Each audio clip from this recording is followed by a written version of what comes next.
Welcome back, welcome back, welcome back. And as you can see, to start the show off, we got to like the video, subscribe, and then hit that bell if you have not. So all of you watching on the replay, as soon as you get started, go ahead and hit the like button. All of you watching on the replay, because I know everybody that's in here already has already done it. And I'm still at the end of the bar, as you can see. Probably be here tomorrow too. I have a guest joining me at the end of the bar tomorrow, and that'll be Hendo. So, you know what I'm gonna do?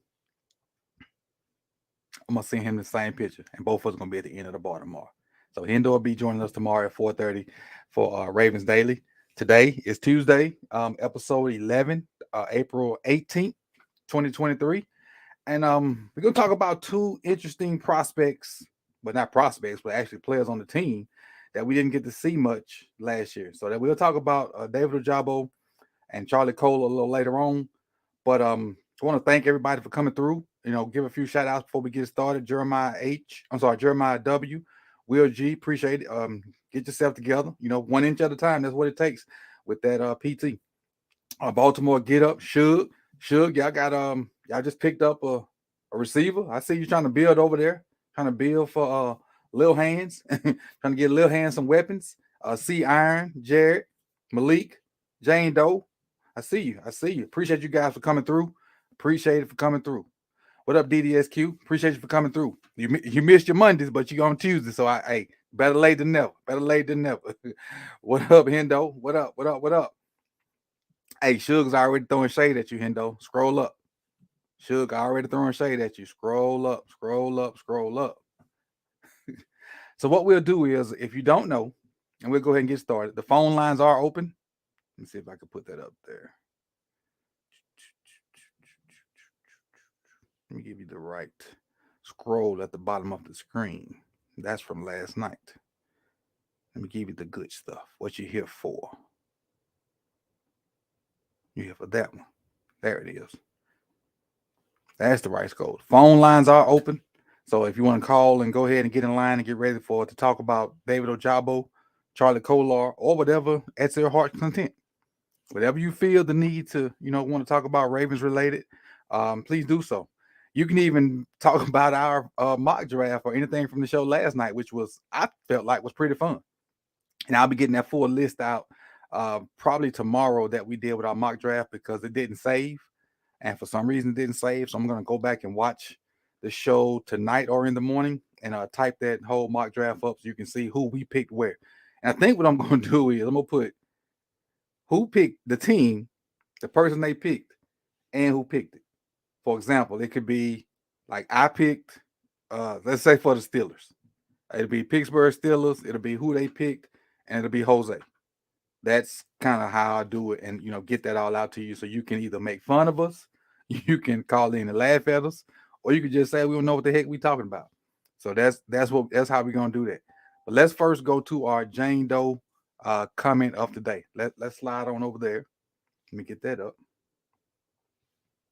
And if you don't know how to become or participate in the Jane Doe coming out today, when I put the topic up on my community tab, go over to the community tab, put your comment under there, and you'll have a chance to be entered in the Jane Doe coming out today.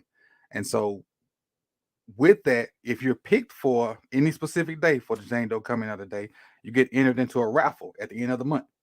And so at the end of the month, we're going to pick the Jane Doe coming out of the month, and that person or whoever submitted that comment will get a little package from Jane Doe itself. You can see condiments, beverage, and desserts, JaneDoeFridays.com. So go over there, check out all the stuff they have on that website. Get you something, and if you do get something, send me a picture and let me know so I can feature it on our social media. All right. So let's get to today's Jane Doe coming out today, and it's from a frequent commenter, a frequent poster. We all know that somebody's here all the time. It's Brandon. Make sure I share my audio. There we go. It's Brandon Bazel. Brandon's our Jane Doe coming out today. And let's read this comment. Let me get this off. He says, for Ojabo, and we talked about Ojabo and Kohler. For Ojabo, it's 3 to 4 sacks in a backup role, possibly taking over for Oweh in the last 4 to 6 games of the season. For Charlie Kolar, he expects 450 yards, 4 to 6 touchdowns. Nothing great from either, but a good season for them to get their feet wet. And again, I agree with that. What makes his comment so interesting and what actually got me to pick that comment was the last little part of the comment. It says for them to get their feet wet. Because even though they won't be rookies this coming season, they still will be rookies. If you don't know, Ajabo tore his Achilles or his ACL at his pro day. One of the two. I can't remember which one it was. Achilles or his ACL at his pro day last year. Like in the middle of performing in front of all the scouts, tore it up.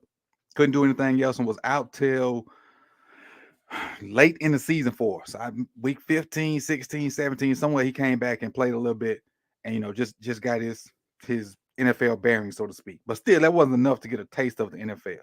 Appreciate it, Malik. Malik said his Achilles. It wasn't enough to get his feet wet. And so what Kolar did, Kolar got there, got to the team, and I want to say he participated in the off-season stuff, but then he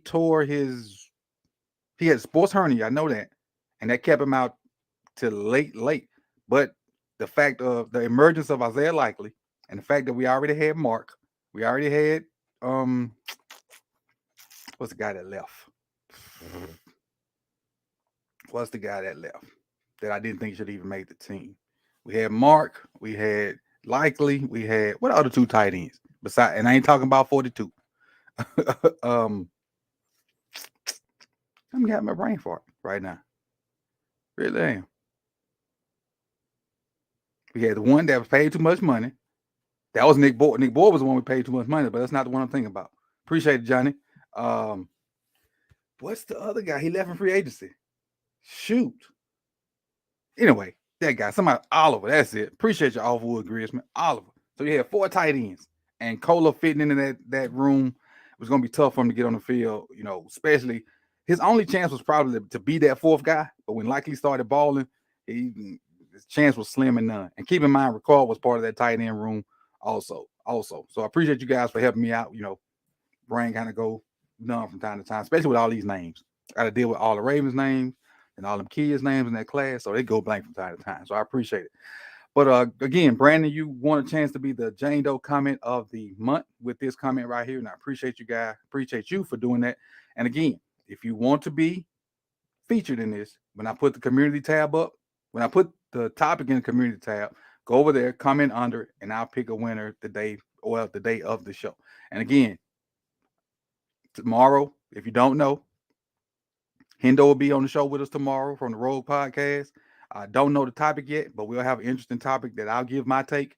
I'll allow him to give his take. Then you guys will call in and give your take. That's how tomorrow will go. But let's talk a little bit about Ojabo real quick. David Ojabo.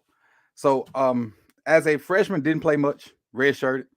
So you really got 2020 as a sophomore and 2021 as a true junior. A true junior meaning this is his 3rd year out of high school. And if anybody knows, you have to be 3 years removed from high school to play in the NFL. That's whether you play your freshman year or not. Whether you play your freshman year or not, you got to be 3 years removed from high school. So approximately 21 years old. If you graduate at 18, 21.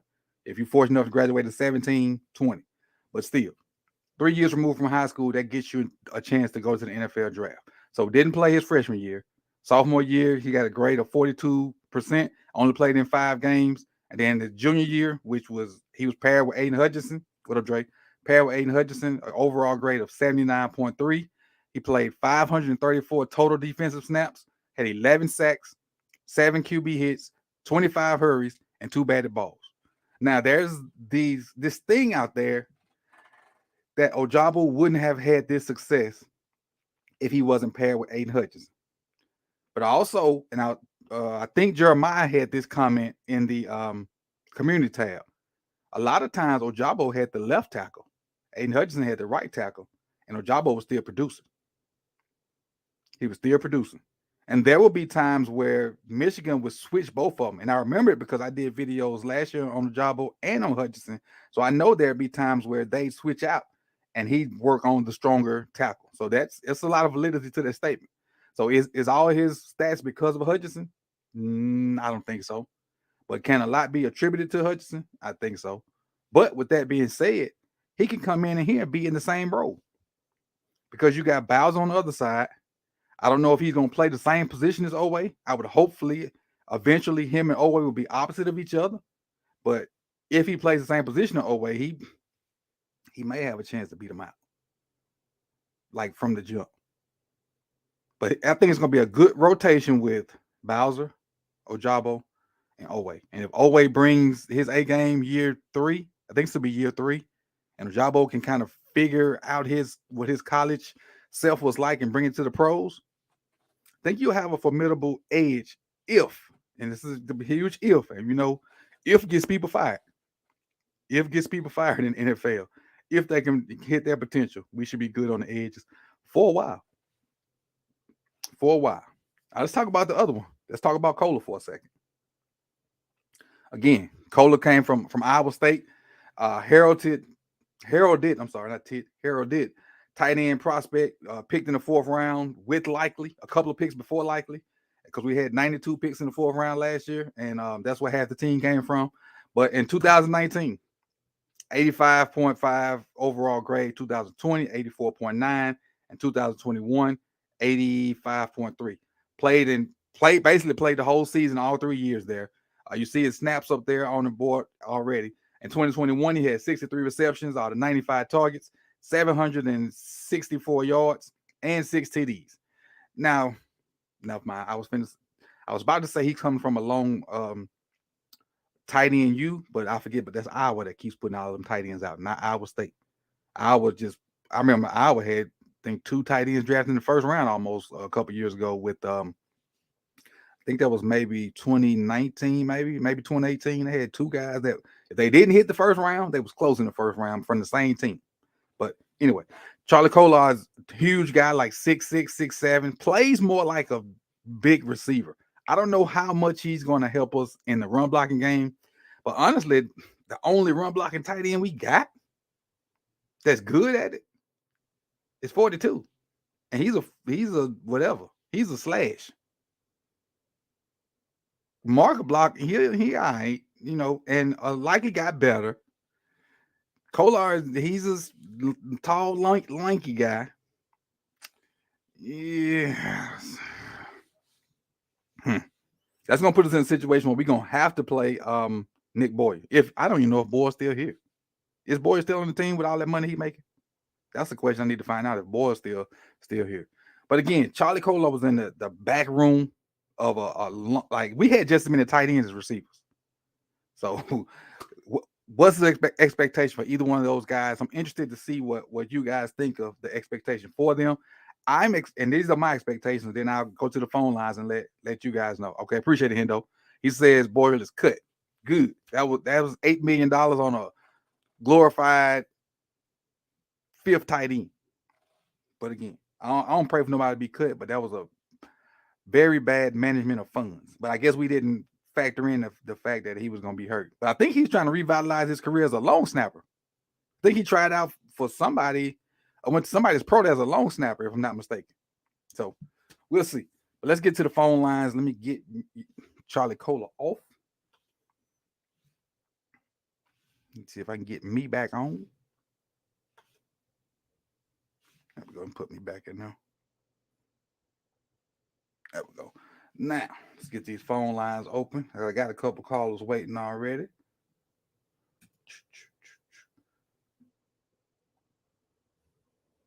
All right.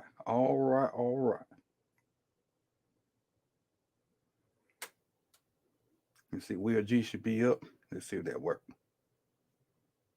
Will G, you got me? Not much. How you doing today? No, you good. Same to you.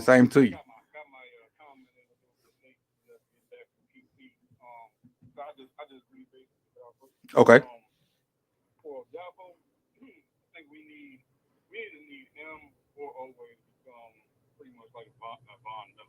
Mm-hmm.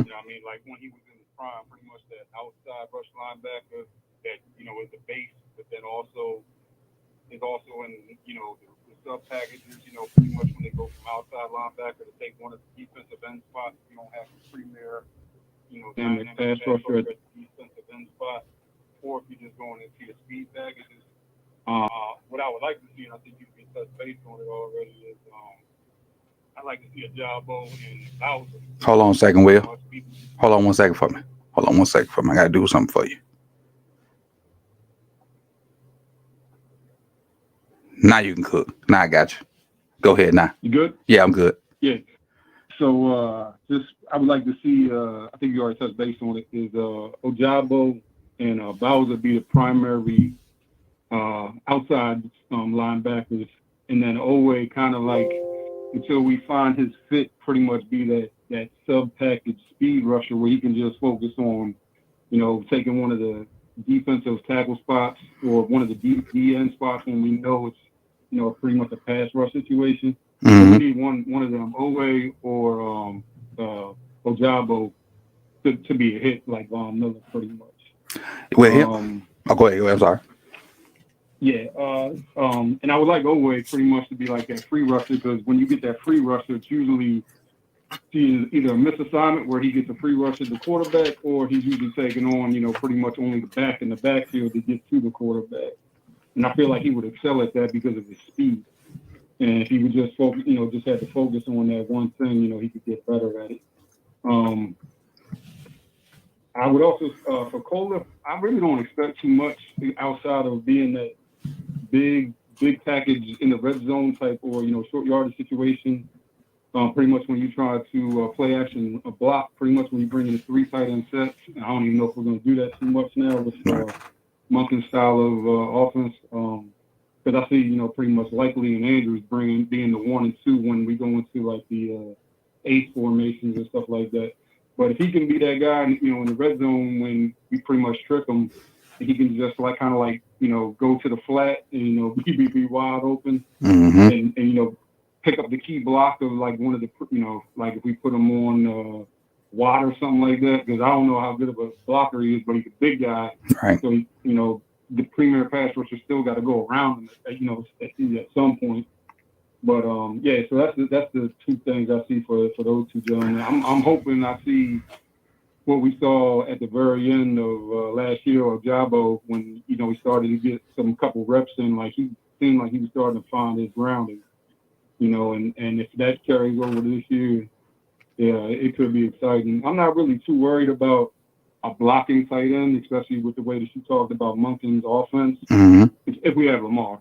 Right. Because I don't think teams will be able to blitz us like that. And when they do, it's going to have to be a cover 0 type blitz where, somebody's going to have a mismatch right away pretty much, if Lamar can just, find the read real fast. Because, before it was all run, it was all that big set, you got Ricard going to the slot, it takes time for those passing plays to develop. But this new offense, I feel like it's going to be like boom, boom, boom, boom type thing. I would hope so. That's all I want to. That's all I wanted to touch base on. I had a question for you about Kolar. With that height, how can he be effective in the red zone with that height? What can we do to maximize his effectiveness in the I'm gonna say more so in the low red zone at that. Yeah, I mean for the red zone, I would just say like when you do like a play action, after we establish, the run or whatever, or if they just, they're selling out pretty much for the run, just have him pretty much run like a little fade, like a corner route, and just have like Odell Beckham, run the underneath, the slant underneath him, because he's going to be on a linebacker at that point, or a small safety where he could just go up and jump ball, pretty much, basketball rebounding at that point to me. Right. I would love to see him with those where we throw those balls at the goalpost, like a secondary read. Like if the initial flat isn't open, you come back and just throw it basically at the crossbar and let him go up and get it with that height. You could do that too, because you could just mix it up where Likely and Andrews pretty much run the corner route. He runs the post. Mm-hmm.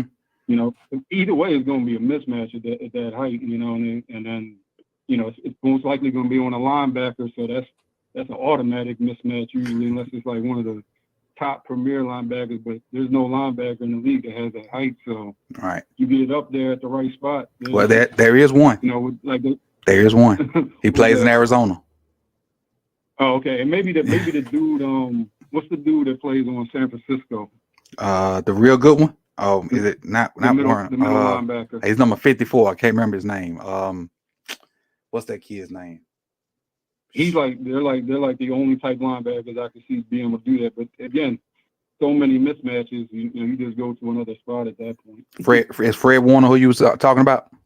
Yeah, Fred Warner. Right. Appreciate it, Malik. Appreciate it. What's the kid in Arizona that's tall? He played at Clemson. That plays linebacker for them. What's his name? That's the only guy that I think can match him athletically, because that kid's a free. He played safety, played nickel corner, and linebacker for Clemson. He was right. He was a menace. But again, he's most likely not going to be on him. That dude's most likely going to be on Likely or Andrews. Yeah, Isaiah Simmons is his name. Appreciate it, Jeremiah. Isaiah Simmons. That's who I was talking about. But yeah, I just want to call in. Congratulations to Brandon with the thing of the day, and everybody stay blessed. Appreciate it. Hey, prayers to you with that PT too. And look at that, slow and steady. Slow and steady wins the race. Don't rush it. Appreciate that, Coach. All right, have a good one. Yep.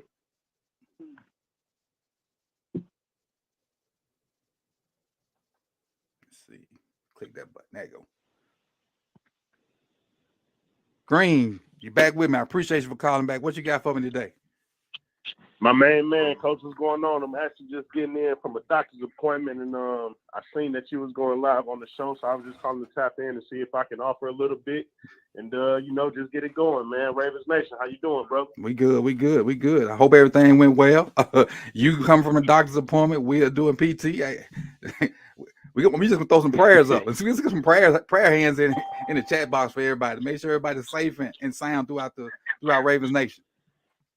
Big facts. I hope everybody is well intact and living as healthy and fruitful as possible, and getting closer and closer to this draft and seeing what we're gonna do with our quarterback, man. I've kind of been on pins and needles, but I got good faith, man. I was kind of upset with the front office the last couple months, but I kind of put that aside, and I'm just hoping for the best at this point. Got you. You got you want to talk about Lamar? You want to talk about these two second-year rookies?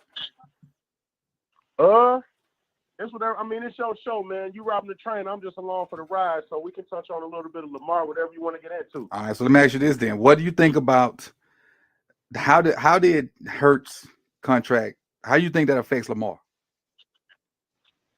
I really don't think it has any bearing on Lamar, because all in all, this organization should have already paid Lamar. So I had been said months ago, when everyone was kind of harping on my back about me being a big Ravens fan.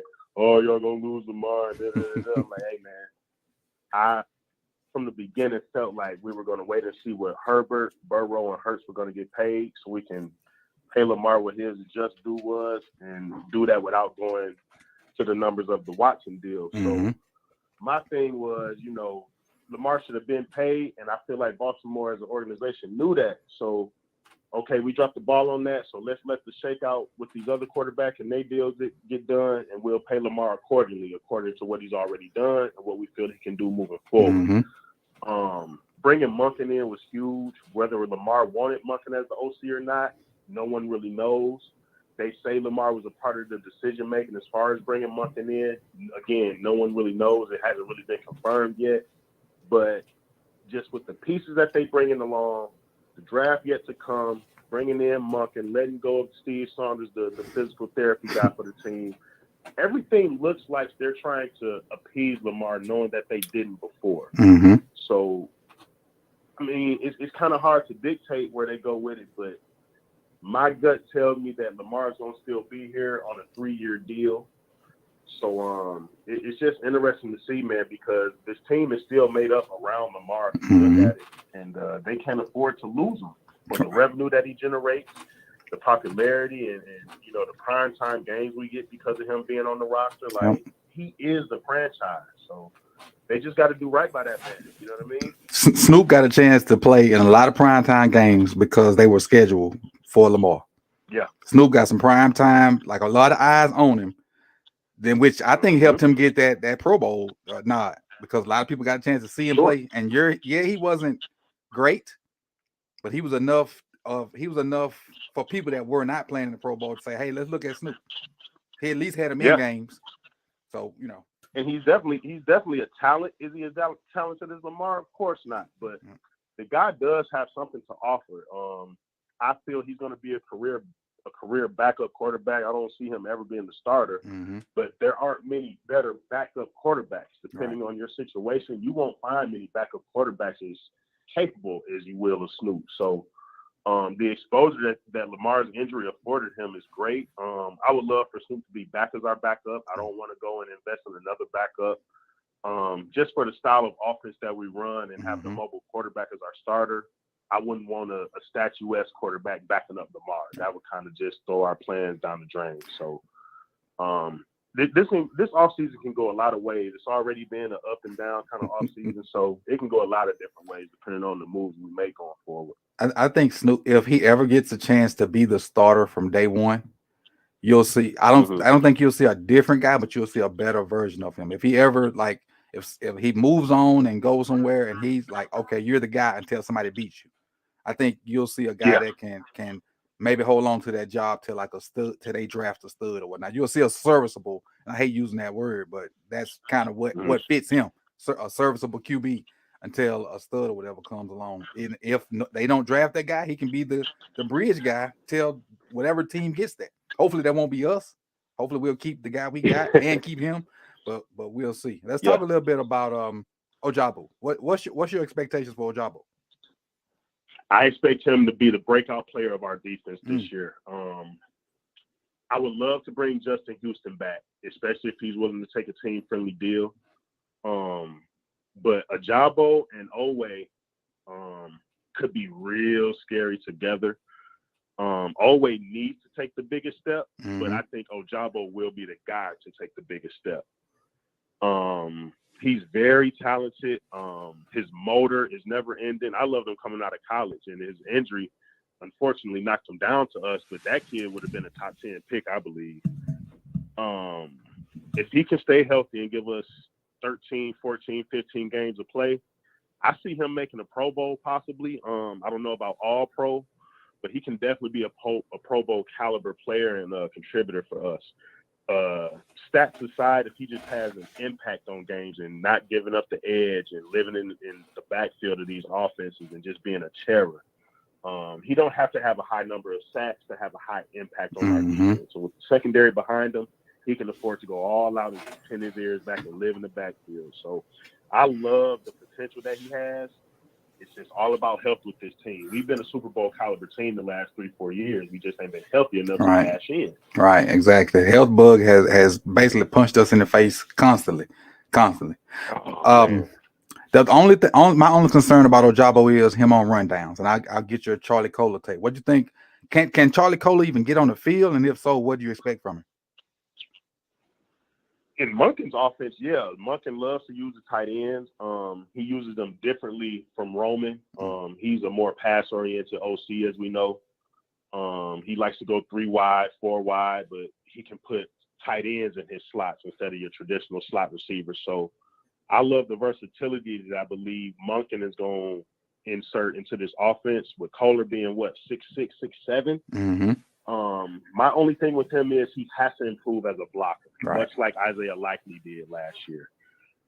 If Kohler can improve as a blocker, he's going to be a huge target for Lamar in the middle of the field.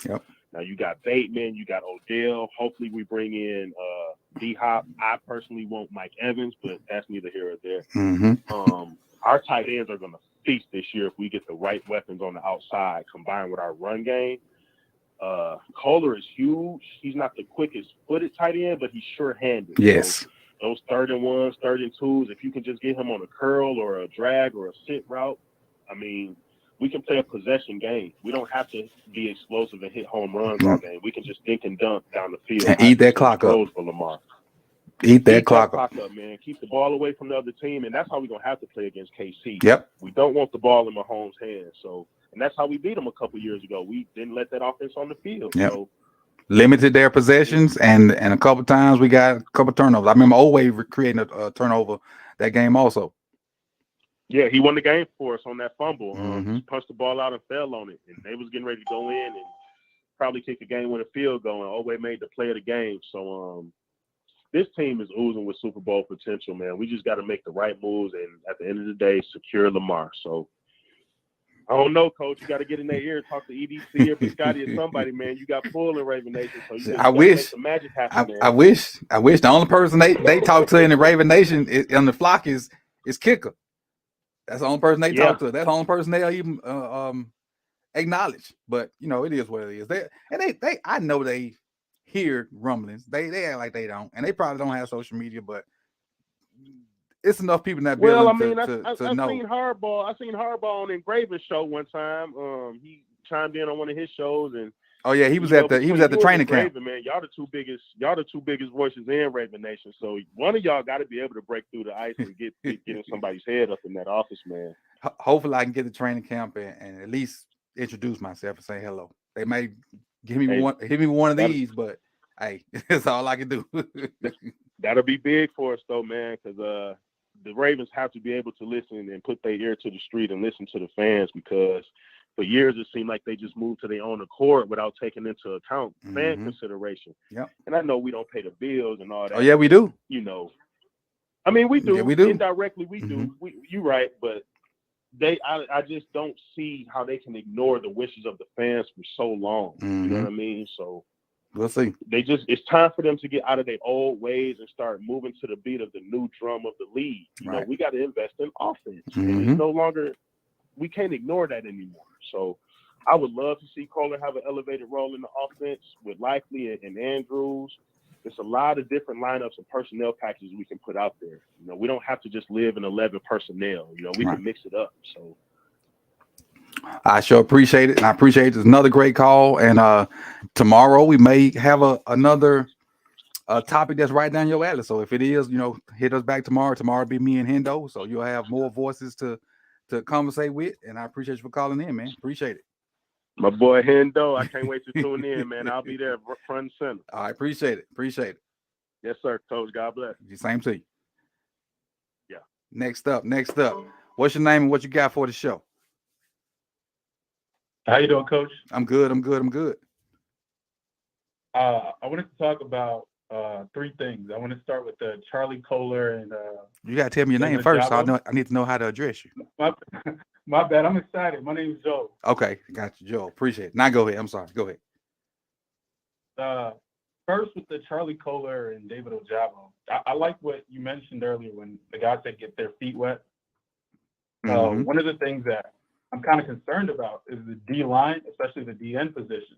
You know, we have two young guys in Tyus Bowser. And so expecting a breakout, you know, it usually comes year 3, year 4, especially for people that are raw like that, you know. He came out of college and he had a really good year producing, but before then he didn't get on the field. Right. And so it's like you're coming off a big injury, played a few games, but do we expect an explosion, 8 sacks, 9 sacks, 10 sacks? I don't know if I'm in that mode.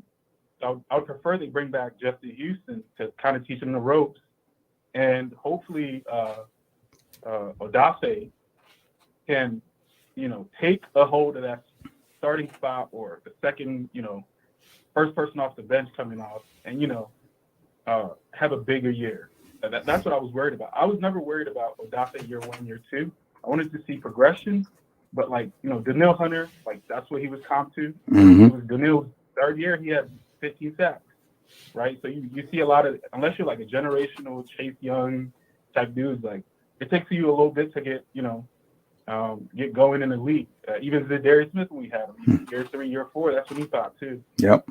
So you thinking this first year for Ojabo is still going to be that rookie-ish year and not do too much, and expect him to break out the next year, which will be technically it'll be his third year, but really his second because he sat out a year for the most part.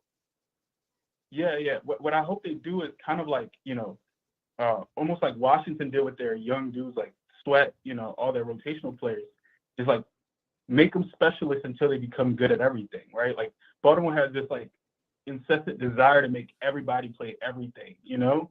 And they even did it with Kyle Hamilton last year until they put him in the box and they know, like, oh my God, it put him in a one row guarding big tight ends. He became a monster. Mm-hmm. And like, hopefully we learn a lesson. Like, just keep people, help these dudes do what they do best initially so they can gain confidence. Mm-hmm. And then over time, they'll pick up those other skills. My thing with Hamilton, since you mentioned him, as long as Marcus is healthy, Hamilton should never be the deep safety back there by himself. Now, if we do too high, maybe. But if we're in a one high situation, Hamilton should never be the deep guy back there by himself, unless it's some kind of disguise. I'm gonna say he can be that in surprise situations, but he should never be like the standard guy to be back there. He should be back there if we roll in coverage or something like that. But he should never be the deep guy as long as Marcus is healthy. Marcus got too much range, and Kyle got range too, but Marcus hips and he's different. He different. I totally agree. And I was gonna talk about the second thing I want to talk about was the draft. Mm-hmm. I know we've been mentioning wide receivers and corner as the two biggest needs, and I completely agree. But where I defer is I don't think we should draft we should get D-Hop. My reason is like Baltimore, especially in the old offensive regime, it was like everybody was always rotating. It's like J.K. gave 3 touchdowns. The conference has been locked. 5 yards, you don't see the field again for the second quarter. Right. It's like you see a lot of offenses. It's like your best player should always be on the field. And I really like that. You exploit mismatches and you figure it out like that. Like, you'll see Cincinnati, Boyd, Chase, Higgins never off the field. They'll probably rotate like a tight end or a back, third down back for Joe Mixon. But it's like your best players are your best players. Right? Now that you mentioned that, the only person I see even sub for them is P. Ryan for Mixon. They got those 3 tight. Exactly. They got 3 receivers out there, and they got Hayden Hurst. I don't watch a lot of Bengals games, but you're right. It's pretty much them 4 guys, and they'll sub in P. Ryan for Mixon. Exactly, and it's like you look at every other great offense. It's like you go to Kansas City. It's like Kelsey's there, always 2 other wide receivers. 3 other wide receivers. And everyone understands it. It's just how creative you are. Mm-hmm. These ideas like you got to be in these multiple sets, confused defenses. Like we were scoring 13 points doing all this creative stuff. You know what I mean? Against Carolina, and it's like, what's the purpose? Right. So I would rather Bateman be our number 1, and I know that's a stretch, but I don't know if Odell could be a number 1. He was a number 2 to Cooper Kupp. He kept him free, and I hope Bateman takes the same role. I know that's a big stretch to ask for, but at least get number 1s with the second corner until like people see like, okay, he's probably our number 1, right? So he feasts on that side, and maybe we take a wide receiver in the first round. I don't want a corner in the first round. I think we go after that Yakerson dude from Oakland. The corner. Yak. I'm saying Rock Yasin. Mm-hmm. Yeah, because unless like corner rate, I don't know if you've ever seen a coach. Like if you go back and look at the drafted corners, unless like you are that guy, it's a huge bust rate, especially in the first round. Mm-hmm. So I'd rather go for something I know, right? In terms of a veteran corner in the league, and then maybe draft the first rounder to kind of replace him immediately the next year, right? Like the same way we did Kyle Hamilton and Chuck, right? In that mode. Because I don't want him to come in, your first game is Jamar Chase, right? And the confidence gone. Well, not only Jamar Chase, if they put Marlon over there, you got T. Higgins and Boyd.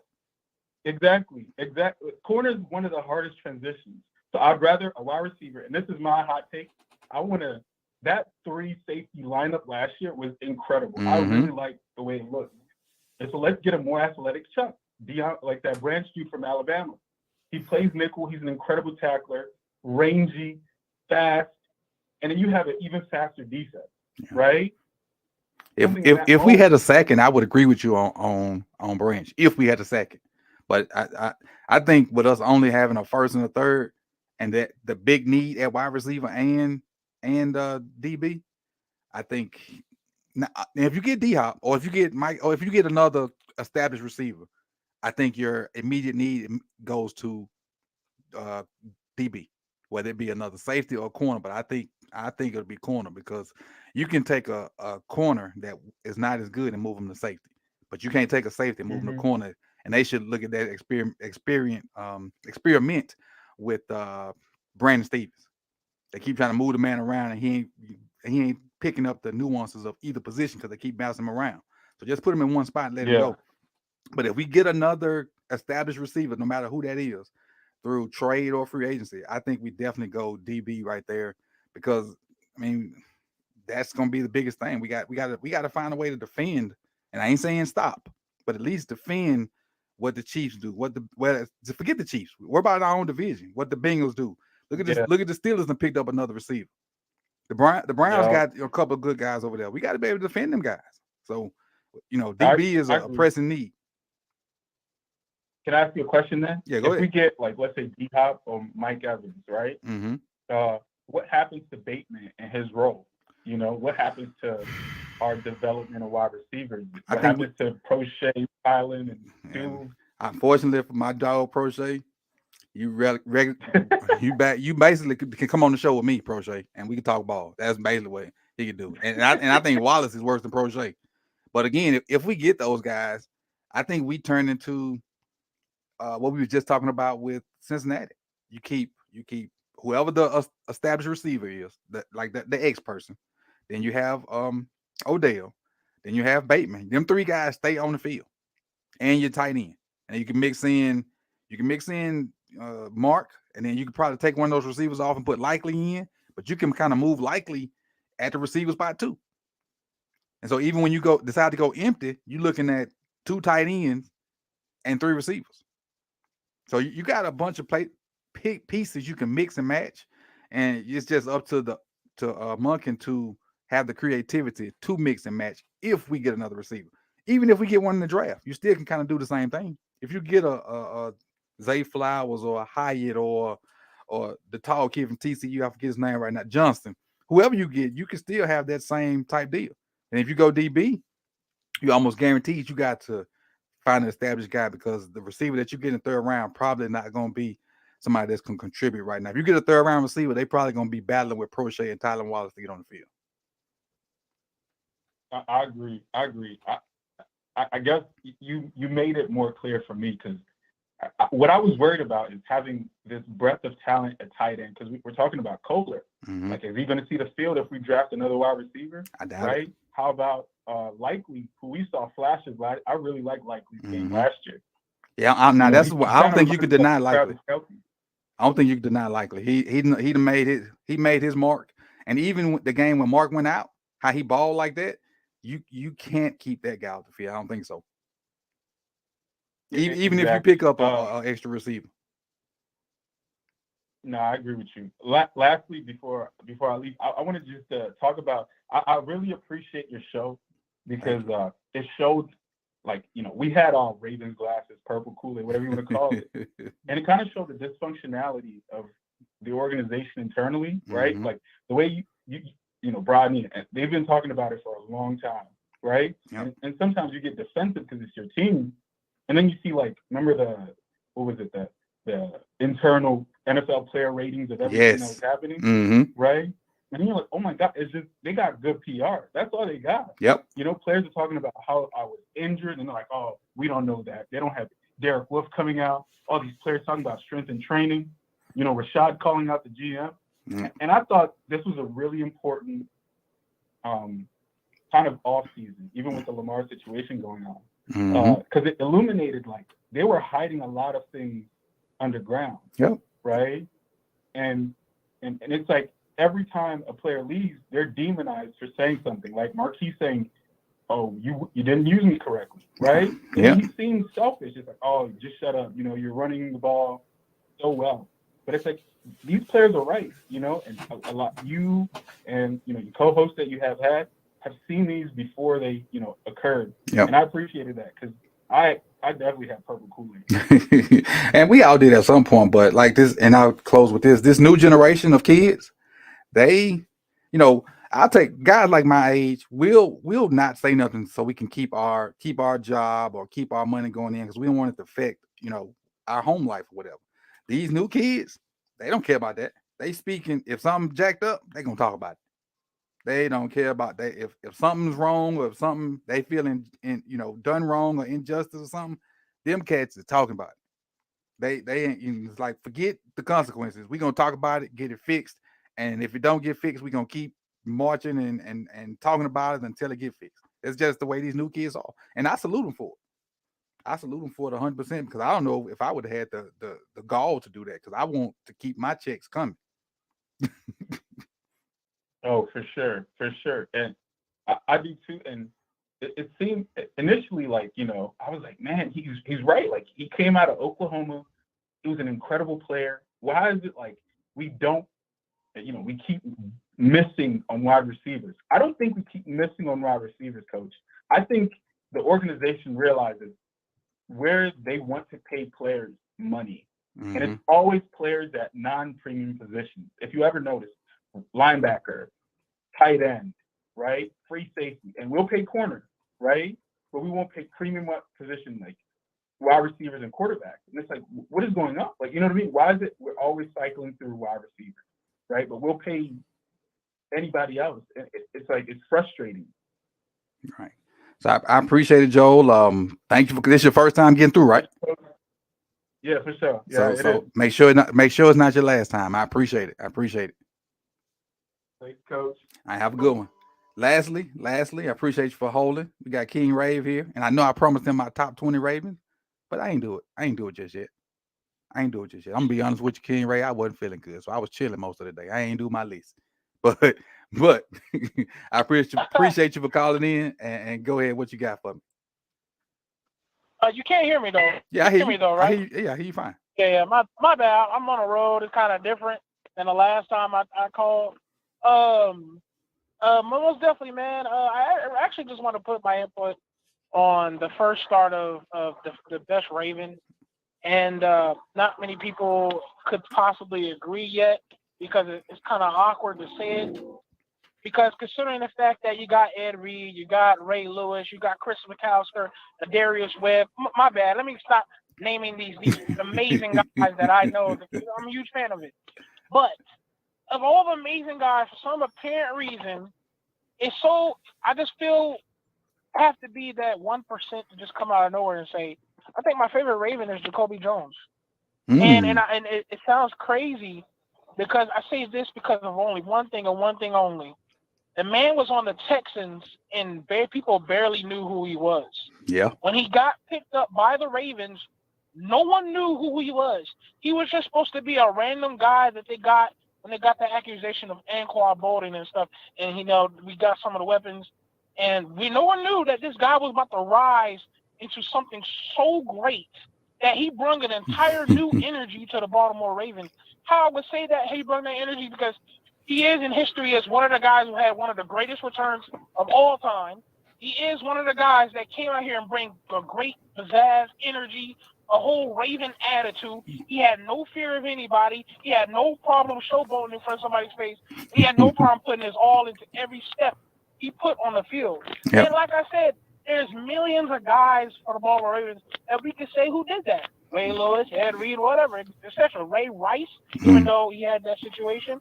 Ray Rice, he ran with every hard step. Jamal Lewis, all that stuff. Mm-hmm. But at the same time, we're talking about a guy that we thought was nothing. Right. I repeat, we all thought was nothing. I don't think people see that too much. He was supposed to come in and just be a guy. Yep. And he came in and took the whole culture of a Baltimore Raven. He was a huge piece to our winnings because those returns put us in great field position. Mm-hmm. Those returns put us in great situations that help us win. Gave us touchdown. Gave us. Don't forget about the Mile High Miracle. Oh man, what? So my entire point is, I just something hit me because I was just about to just quickly just like Ray Lewis, but something hit me was like, can I just find out? But see, the question was your favorite, not best. That's the kicker. That was the kicker. Right. So that's why because the best is probably about 3 guys, but the best don't necessarily mean your individual favorite. Right. Most definitely.